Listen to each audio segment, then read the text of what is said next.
Sociedade Entrevista. Senhor Amaro Roberto, consultor de segurança no trabalho, 40 anos de experiência, senhor Amaro, bom dia. Bom dia, Delso. Bom dia, ouvintes da Rádio Sociedade da Bahia. Eu quero agradecer a oportunidade de estar aqui mais uma vez e me congratular com a empresa pela abertura dos microfones para um assunto tão bom, tão interessante e que merece a reflexão, que é a saúde e segurança do trabalho. Segurança do trabalho. Quando fala em segurança do trabalho, uma creche, por exemplo, tem que ter segurança no trabalho, né? É aquele fato lá em Janaúba, Minas Gerais, que chocou o Brasil inteiro. Exatamente. Crianças incendiadas dentro da creche por um louco, que alguém dizia que ele era um doente mental. E o doente mental pode trabalhar numa creche? Pois é. Onde é que entra a segurança do trabalho? É muito oportuno a gente discutir essa questão, porque o fato ocorreu agora dia 5 de outubro, né? E ganhou repercussão. Internacional. Mas o que a gente precisa refletir é que uma creche é um ambiente de trabalho. Então você tem uma pessoa jurídica, um CNPJ, funcionários, professores, inclusive a professora Ellen, né, de Abreu Silva, é a funcionária da creche. No momento que você tem um CNPJ, a legislação trabalhista estabelece que a NR 23, prevenção e proteção contra incêndio, deve ser cumprida.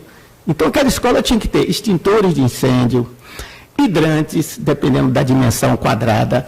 A professora Ellen deveria estar treinada para, em caso de incêndio, utilizar os extintores antes de qualquer iniciativa de salvar as crianças. Então, a gente vê a discussão ampla, mas o âmago da questão, o que aconteceu? Mesmo que propositalmente é acidente de trabalho, porque a norma diz que ato praticado por pessoa propositalmente fora da sua razão. Então o rapaz atirou fogo na escola, mas a escola tinha que estar preparada para apagar o fogo e minimizar as ocorrências. Então eu não vejo assim uma sensibilização. No dia seguinte deveriam todas as creches, todas as escolas infantis particulares se mobilizar para dizer, olha, isso pode acontecer aqui também. Então precisamos conversar com o Amaro Roberto, o José Joaquim da área de segurança, para a gente se precaver disso. Então, as escolas públicas? Pois é, ainda há pouco você noticiava por que o funcionário público não bate cartão. Né? Você fala, não, foi uma pergunta aqui no WhatsApp. No seu ouvinte, né? Foi. As escolas públicas, elas não são regidas pela CLT. O regime de trabalho dos funcionários públicos é estatutário. E os estatutos desses funcionários públicos, infelizmente, não abordam esse assunto saúde e segurança com tanta ênfase quanto a CLT. Existem algumas categorias profissionais que já estão copiando normas de segurança do trabalho, que são 36 hoje, muito bem elaboradas e fáceis de entendimento. Eles estão aplicando essas normas da CLT aos seus estatutos. Então, não existe nenhuma proibição de não cumprir. O que existe, na verdade, é um desconhecimento. Às vezes, pelas associações dos trabalhadores, os próprios sindicatos desconhecem que essa forma de inserir nos seus estatutos as normas de segurança do trabalho. Aquele terrível acidente que aconteceu lá no Rio Grande do Sul, com mais de 200 mortos. 242 pessoas, maioria absoluta jovens, né? Muito jovens ainda. Aquilo ali é um sinal claro que faltou segurança também. Um acidente de trabalho. Para os funcionários. É um acidente de trabalho. Sim. Para os funcionários da Boate. Mas aliado a esse acidente, uma alta irresponsabilidade também, né? Porque você, na investigação, eu li o inquérito, tem quase 2.000 páginas, e fica muito claro. Para os funcionários da Boate Kiss, eles têm vínculo empregatício. Então, houve um acidente de trabalho. No caso deles terem sido vítimas da asfixia, eles estão hoje amparados pela legislação de acidente de trabalho. Já os frequentadores não. Os frequentadores estavam lá em forma de lazer. Mas nem por isso a empresa Boate Kiss está impedida ou descomprometida de cumprir a norma. Ali desdobrou porque ela cumpriu a norma parcialmente. O alvará estava vencido, o material usado no revestimento acústico foi uma espuma inadequada, uma espuma que a gente usa em colchões para acamados de longo tempo. Que é um combustível. É poliuretano, é um produto derivado petroquímico, poliuretano, a gente chama de PU. O poliuretano, quando queima, ele irradia cianeto. Então, aquelas 242 pessoas, 99% delas morreram asfixiadas pela fumaça que continha cianeto. Então, a empresa... Inalou aquela fumaça, sim, morre. O cianeto é um dos tóxicos mais venenosos. Fala-se que na Segunda Guerra Mundial, os oficiais da SS nazista usavam o cianeto num dente implantado. No caso de serem prisioneiros, eles mastigavam aquele dente para se suicidar, para não entregar nos interrogatórios as informações sigilosas. Terrível, um dos venenos mais letais que nós temos. Agora, a gente acompanha aí todo ano o Carnaval. E o Carnaval? Porque ali também, como você está falando, CLT, a CLT está ali também presente. Sim, sim. Porque um camarote que vai ser montado no circuito, ele é montado por uma empresa. A empresa é CNPJ. Né? E como é que eu vou para um camarote, todo mundo que vai ficar perguntando se ele está dentro das normas? Hoje nós temos uma fiscalização mais viva. O CREA... Essa fiscalização envolve CREA, o CREA Prefeitura, isso, Corpo de Bombeiros. Isso. Então, hoje está bem melhor. Não está ainda o ideal. Mas a gente ainda percebe uma certa resistência da empresa que monta o camarote, que faz o show, que monta... Promove. Ele entende o seguinte, como é show... É descontração, é lazer, eu não tenho que me preocupar com as coisas relacionadas ao trabalho. Mas como você bem falou, todos os funcionários que montaram a estrutura dos andames, seletistas, eles estão regidos, trabalham em altura, eles estão com cinto de segurança, ferramentas. Não é? E durante o Carnaval as pessoas estão ali trabalhando, né? Hoje já o CREA está a exigir a presença de um bombeiro civil nessas atividades. Isso é muito interessante. No passado a gente não tinha nada. Uma pessoa passava mal e não tinha a quem recorrer. Hoje esse bombeiro civil tem um preparo relativamente bom com relação a primeiros socorros, por exemplo. Ô Amaro, e a tragédia Mar Grande Salvador, não é? Porque aquilo ali eu vi da seguinte maneira, tem lá o cidadão marinheiro, sim, mas e aí, uma pessoa ali, pelo relato que foi feito, me parece que faltou uma orientação. Sim, porque na hora da chuva, todo mundo foi para um lado só da embarcação, e a embarcação não suportou o peso todo de um lado. Isso. Se tem ali uma pessoa para fazer a orientação, aquilo poderia perfeitamente ser evitado. Porque alguns dias, logo depois daquele acidente, houve um incidente de Morro de São Paulo, que caiu para Salvador, você lembra? Que bateu uma baleia. Olhando as baleias, coisa linda. De repente uma baleia daquela se retou e disse, não quero ninguém me olhando, e deu um chega para lá na embarcação. Só que todos estavam com coletes. Isso. E estava ali dentro, na hora do vídeo, eu percebi um cidadão dando orientações. Olha, não pode, continua aí do seu lado e tal. E aquilo ali foi fundamental para não haver uma segunda tragédia. Perfeitamente. Se você recordasse, as nossas viagens de avião, a gente, antes da decolagem, os comissários de bordo se posicionam na aeronave e dão uma série de instruções relacionadas... Se você viajar 100 vezes, você vai ter que ouvir aquilo 100 vezes. A minha pergunta é, quantos de nós, passageiros, prestam atentamente... E quantos ficam chateados com aquilo ali? A maioria negligencia, diz, poxa, essa chatice. Toda vez é isso. O que você vê? Ela fala ali, aquelas moças, aqueles rapazes são muito bem treinados, falam em caso de queda, em caso de pressurização da aeronave e tal. Mas eu percebo que as pessoas ficam dispersas. Ficam totalmente negligentes. Como se, não vai acontecer, não, porque eu estou aqui com um trevo de 4 folhas, eu estou aqui com uma fita do Senhor do Bonfim, não vai acontecer isso. Mas quando acontece, essa pessoa que ficou desatenta a essas orientações é a primeira a entrar em pânico. E a primeira a perturbar quem prestou atenção. Exatamente. Que além de se salvar, tem que salvar aquela pessoa. A disciplina é fundamental. A gente que é oriundo do segmento industrial, petroquímico, a gente tem disciplinas para sair da fábrica no momento que tiver emergência. Aquilo para a gente é uma prática comum. Olha, mês que vem tem um simulado. De quê? De emergência. Ok. Nós estamos aqui, de repente toca o alarme, nós vamos todos aguardar o coordenador, Dona Rosa, a nossa coordenadora de emergência, vamos seguir o que ela disser, nós vamos caminhar para onde ela quiser, porque a norma diz assim. Então, o pânico é do desconhecido. O indivíduo que não entende nada disso, ele entra em pânico. Nós tivemos um fato curioso, uma empresa muito boa, é a primeira do mundo no ramo de segurança, uma engenheira química falava com o marido dela. Ela, muito experiente em emergência, engenheira química daquela empresa, falava com o marido, que era um profissional de artes plásticas aqui em Salvador. E, meu bem, então, como é que estão os meninos? Aí o alarme tocou na fábrica. Ela muito calmamente disse, amor, eu vou desligar o telefone porque nós estamos em emergência. Ele do outro lado, sem ter a mínima noção do que significa, e começou a chorar, se desesperar. Amor, você vai morrer, não morra não. Mas ela disse, não, aqui tem todo um procedimento para a gente sair da empresa antes de acontecer isso. É para isso que existe o treinamento. Aí você vê dois polos, ela treinada e ele totalmente destreinado, achando que aquilo já significava pânico, explosão, catástrofe. Né? Agora, uma empresa, né, quando é que ela tem que ter a CIPA? Depende da atividade econômica dela. Normalmente, empresas a partir de 20 pessoas em atividades de maior risco, elas já são obrigadas a ter a Comissão Interna de Prevenção de Acidentes. Mas aquela empresa de 2 funcionários, vamos supor que a empresa de navegação dona da Cavalo Marinho tenha 6 funcionários, ela não é obrigada a ter CIPA, mas pelo menos 2 dos seus trabalhadores seletistas têm que ser treinados em prevenção de acidentes para fazer cumprir as normas de segurança do trabalho. Então, uma empresa de eu sozinho, ela tem que cumprir as normas igualmente uma empresa de 1.500 funcionários de 10 mil.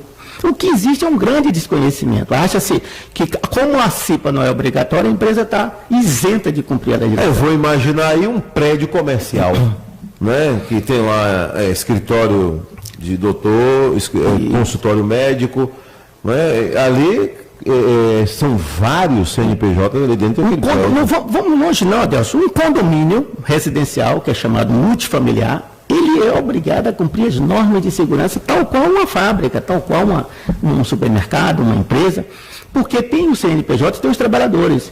Mas os condôminos, os moradores, são os primeiros a reagir quando se fala em, olha, a porta de emergência tem que ficar fechada, a porta corta-fogo, vamos recarregar os extintores, mas para quê e tal. Mas na hora da emergência, os funcionários daquele condomínio é que são os primeiros a serem obrigados a controlar aquela emergência para salvaguardar a integridade daquela família. Do recado, né? E dá conta. Então, se você for avaliar aquele procedimento que a gente falava da aviação, que é internacional, é um protocolo internacional, hoje algumas empresas de ônibus já cumprem. Algumas empresas mais estruturadas, o motorista vai lá no salão e se apresenta, informa até onde ele vai dirigir. Se apresenta, diz até onde ele vai. E faz uma coisa chamada, olha, coloca o cinto de segurança. Mas a gente observa que as pessoas até elogiam aquela prática. Pô, bacana isso, mas não fazem o que ele recomenda. Você viu aquele acidente do dia 12 de outubro com aquelas crianças em Piritiba? Estavam indo para Jacobina. Eu afirmo categoricamente que nenhuma daquelas pessoas estava usando um cinto de segurança. Porque o acidente não foi grave, foi um tombamento. O ônibus vinha e tombou sobre um lado. Você vê aqui 5 mortos e vários mutilados. Mutilados. Crianças porque o indivíduo é mutilado? Sem dedo. Porque o ônibus tomba para um lado, tem a gravidade, atrai as pessoas, elas caem do lado da janela e saem o veículo esmagando os bracinhos. Se elas estivessem posicionadas nas suas cadeiras, fixadas com cinto de segurança, tranquilamente eu afirmo que elas não seriam essas vítimas fatais. E aí, Amaro, a reforma trabalhista, dia 11 de novembro, entra em vigor. Progresso ou retrocesso aí na segurança do trabalho? Muito bem. Eu gostaria de me congratular com a direção da Rádio Sociedade e com a CIPA, né, na pessoa da sua presidenta, Juliana Calil, agradecer o convite e dizer que é muito oportuno estar inserido no programa da CIPAT uma discussão sobre a reforma trabalhista. Porque, na verdade, está uma incógnita muito grande. O que vai mudar realmente? Ninguém sabe. Até os próprios juízes que vão julgar os fatos relacionados a ela ainda não têm a certeza. Na área de segurança do trabalho, já tem uma certeza absoluta. Foi eliminado o acidente de trajeto. Aquele acidente que ocorre no deslocamento de casa ao trabalho, do trabalho para casa. Então, esses acidentes eram considerados acidentes de trabalho. Ainda que fizessem parte de uma estatística externa, os indicadores estatísticos externos, eram considerados acidente de trabalho. O trabalhador estava amparado pela legislação trabalhista. Agora, não mais. O acidente de trajeto acabou. Então, no passado recente, aquele acidente que a gente acabou de falar do Cavalo Marinho, né, esses passageiros que vinham trabalhar estavam amparados pela legislação. A partir de 11 de novembro, nós, no deslocamento de casa para o trabalho, do trabalho para casa, estaremos descobertos pela legislação. Isso me parece um retrocesso. No ano que a CLT completa 74 anos, de efetivo sucesso, a gente excluir da legislação um direito tão sagrado como esse, que é o direito, considerando que o trânsito cada vez mais violento, você noticia aqui todos os dias, não só no aspecto de acidente, como no aspecto da criminalidade urbana também, né? Então, a gente ficou desprotegido. Então, nesse aspecto da segurança do trabalho, houve-se um retrocesso. Qual é a sua empresa, o Amaro? É Nirvana, né? Nirvana. Já há 22 anos no mercado, graças a Deus. 22 anos? E tenho a honra de trabalhar para vocês há 20 anos. Isso é bom. Então o senhor presta serviço para várias empresas? Sim. Alguns grandes grupos dos vários segmentos, mineração, segmento petroquímico. Eu fico observando o que é uma empresa de mineração, né? Um garimpo, por exemplo. E aí vai uma turma e cria um garimpo clandestino. Que perigo, hein, rapaz? A mineração é um dos segmentos mais antigos da humanidade, né? A Hipócrates, o pai da medicina moderna, ele começou a se preocupar com o trabalhador a partir do momento que eles começavam a descer nas minas de subsolo para extrair minério. E eles morriam contaminados pela poeira, então ele disse, olha, é preciso que a gente tome uma providência. Não mandem jovens para as minas de subsolo, nem mandem mulheres. Eu estou falando há 2000 anos atrás. Então ele já começou a se preocupar com os pulmões mais sensíveis, que eram da criança e da mulher. A mulher tem um pulmão historicamente menor que o homem, porque eles morriam precocemente por causa da poeira. A mineração tem uma norma linda que chama ANR 22, Segurança e Saúde na Mineração. Já é perigosa, Deus. Eu desci uma mina a 1.200 metros de profundidade. Quem desceu? Eu. Sério? Sim, a mina de ouro em Teofilândia. Teofilândia, Bahia. E estava a 1.200... também tem umas dessas. Sim, né? E você leva 30, 40 minutos para chegar. Tá ativa ainda essa daí de Teofilândia? Tá, agora tem uma empresa canadense que está cuidando. Aí tem Teofilândia, nós temos em Centro-Sé, nós temos em Campo Formoso. A Bahia é um estado minerador, é um estado minerador muito bom. Temos a área do sudoeste, né? Em Brumado, nós temos a magnesita. Brumado forte lá, né? O melhor talco é feito em Brumado, o melhor magnesita. Para o cimento também? Para refratários, a indústria de cimento também. Ô Amaro, agora eu dirigindo numa rodovia federal e vejo lá aquela carreta gigante, cheia de inscrições. Eu percebo que trata-se de uma carreta que está transportando produto químico. Sim. Né? Mas como a gente saber... O cidadão leigo, como é que ele sabe o que é aquilo ali e a hora certa de ultrapassar? Porque ali você fica num dilema. Eu ultrapasso essa carreta ou fico atrás dela? Quem fica atrás dela também, para mim, não é um grande negócio. Ficar atrás de um carretão daquele, transportando produto altamente inflamável. Isso. Além da segurança do trabalho, esse segmento, transporte de produtos especiais, que a gente chama MOP, Movimentação de Produtos Especiais, é regido pelo Ministério do Transporte. Então, tem um curso especial. Sim, né? O motorista é um classe E especial, ele tem que ter esse curso, que é reciclado a cada 3 anos, chama MOP. Então, esse motorista é preparado, é muito melhor preparado do que qualquer um outro.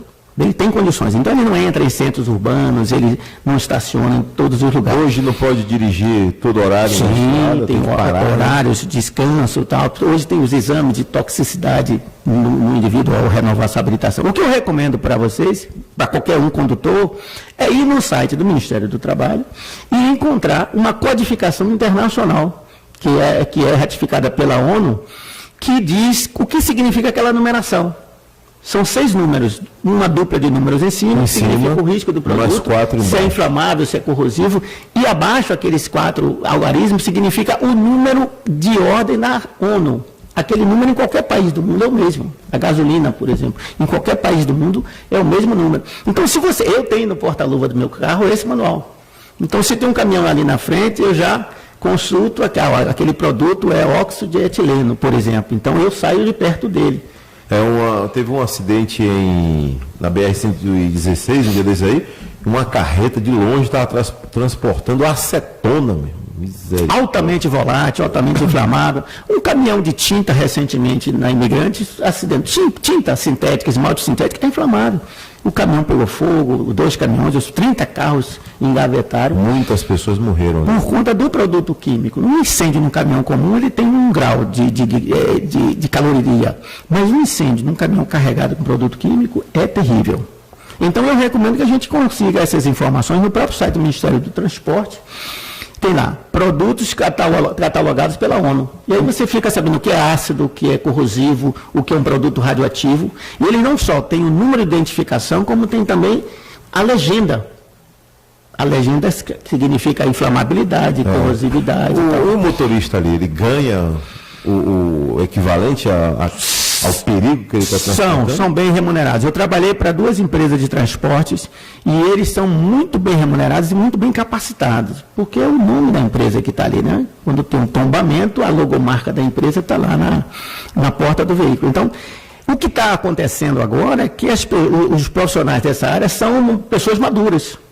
São aqueles senhores de muito tempo de estrada. Não está renovando? Não está havendo interesse dos jovens em entrar para esse mercado. Então, existem empresas que têm 300 carretas, por exemplo, mas só tem 150 motoristas porque não está aparecendo o candidato. Você sabe o que eu vejo muito na estrada também? Porque um carreteiro, para transportar um veículo desse porte, ele tem que andar fardado, ele anda com um sapato especial, ele às vezes tem que colocar uma luva. E tem carreteiro que não gosta nada disso. Ele quer ficar à vontade, de bermuda, de sandália, de camiseta, não quer ser vigiado. Ele acha que é uma atividade informal. Não quer fazer reciclagem. Isso. Algumas empresas disciplinam, não pode entrar o transportador de carga usando sandálias ou bermuda. Eles ficam chateados por conta disso. Eles vão saber dele que ali tem a ver com a segurança. Mais além, né? Adelson, alguns deles viajam com as próprias famílias. Devido à comodidade de alguns veículos agora... Tem carreta aí que é uma casa. Que é uma casa, não é muito bacana isso, mas daí... Mas é correto fazer isso? Ele pode até fazer isso. Algumas empresas mais estruturadas, ela até criam um espaço para a família do indivíduo, cria um berçário, cria um fogão para fazer o alimento da família, para a família não entrar na empresa. Então ele chega com a família, desembarca na portaria, a família, a mãe com o bebê, vai lá, tem um fogão, tem chuveiro. Um apoio. É uma hospedagem, na verdade, um apoio. Tem empresas que têm essa sensibilidade. É por recomendação da gente, porque aquelas pessoas ficavam na portaria da empresa, no sol a pino, aquela criança chorando, querendo tomar uma mamadeira. E a empresa também entende que um carreteiro 30 dias longe da família, ele pode produzir menos. Agora, o transporte vai produzir mais. O transportador de produto especial, não. Não, é proibido, terminantemente proibido. O transportador de carga convencional, a carga seca, como a gente chama, pode levar a família. Agora, Amaro, o que você gostaria de falar aí? Hexágono do erro, é isso? Isso. O que é isso? É um tópico bastante interessante e bastante desconhecido, igualmente. Quando você fala que um acidente aconteceu por erro humano, um acidente foi erro humano. Isso soa como se fosse uma justificativa. Olha, o ser humano ele vai errar, e coitadinho, errou e está tudo fechado. O normal. Fatalidade, foi uma fatalidade. Mas existe um estudo desenvolvido pela NASA e que é muito bem aceito na nossa comunidade de prevencionistas, que diz assim, olha, ainda que o ser humano vá errar, nós temos que nos preparar para o erro. O exemplo muito clássico é a escada, que a gente gosta muito de citar. A escada é um desnível em vários planos que você está susceptível a cair. No momento que você desce a escada, você, pela gravidade, você está candidato a uma queda. Aí a norma vem e diz, olha, a partir de 4 degraus, coloque corrimões nos 2 lados, para servir de ponto de ancoragem. Então, a borracha no piso ajuda? A borracha antiderrapante para evitar a queda. Então, o erro humano não é aceito na nossa comunidade como justificativa. Nós temos que nos prevenir para o erro. É próprio da natureza humana que a gente vai errar. Ponto. Nós somos seres falíveis e algumas instituições filosóficas dizem que a vida é um aperfeiçoamento da gente. Nós viemos aqui para nos aperfeiçoar. Então, se nós cometemos um erro hoje, não temos o direito de cometê-lo amanhã. Então, existe esse estudo onde é afirmado-se que 96% dos acidentes ocorrem por falha humana. Mais experientes dizem que errar uma vez é humano. Errar 2 já é burrice. Persistir no erro é exato. Então é essa a temática desse estudo. Ele diz o seguinte, nem todos os trabalhadores têm aptidão para determinada função. Sim. Então, concordo. Nós somos profissionais da voz. É preciso aptidão para isso. Tem pessoas que vão treinar a vida toda, não vão conseguir. Mas ele é um bom químico. Ele é bom, um excelente pintor, um excelente pedreiro. Então, existiam no passado os testes vocacionais. Não sei se vocês lembram. O teste vocacional era conduzido por Até na escola pública, né? Tem isso, Mas né? qual é a sua vocação? Artes, pintura, Desenho. números, desenho? Então, hoje não. Hoje as pessoas procuram um emprego que ele vai render lucro. Onde é que eu vou ganhar mais dinheiro? É. E ele chega lá naquela... Isso tem em todas as áreas, inclusive na saúde. Exatamente, na Inclusive saúde, na na educação, na segurança do trabalho. segurança. Tem gente que pensa que vai ganhar dinheiro com a segurança do trabalho. Eu falei, eu estou há 40 anos querendo saber onde é que estão o dinheiro, eu não consigo enxergar.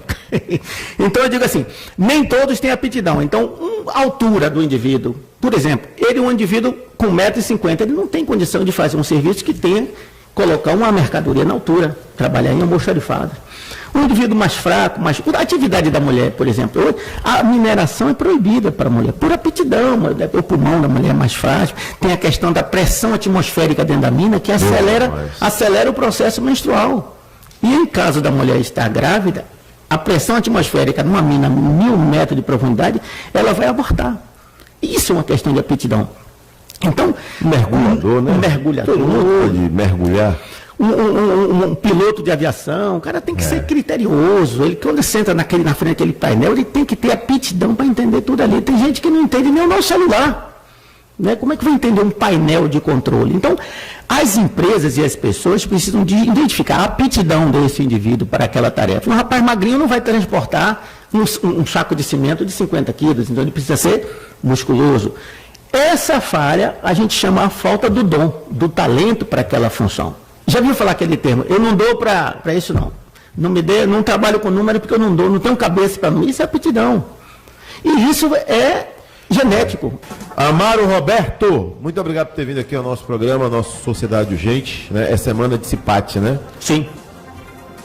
Semana Interna de Prevenção do Acidente. Eu quero me congratular mais uma vez com a sociedade que está fazendo e dizer que a CIPAT é uma forma da gente ser fiel aos nossos valores, né? A saúde e a segurança são valores. Não podemos comprar a integridade física nem a saúde. Então, que a Semana de Prevenção de Acidentes, a gente reflita principalmente que o ser humano ele é passível de erro. E que nós nos preparemos para ele. E com informação, você falou ainda há pouco, a falha de informação, às vezes gera um acidente, uma falha de informação, a motivação incorreta, condições ergonômicas, e a gente precisa se preparar, por exemplo, para o esquecimento. Chama bloqueio da consciência. Um piloto de aeronave de 30 anos de experiência pode esquecer num determinado momento um procedimento. Aí vem o piloto automático. Se ele esqueceu o piloto E se o cara que abastece não abastecer a aeronave? Então precisamos nos preparar para o erro. No momento que nós prepararmos para o erro, nós estaremos fazendo prevenção de acidentes. Eu agradeço, um abraço. Amaro, muito obrigado, viu? São 40 anos de experiência, né? Então, conhece muito. Obrigado, viu?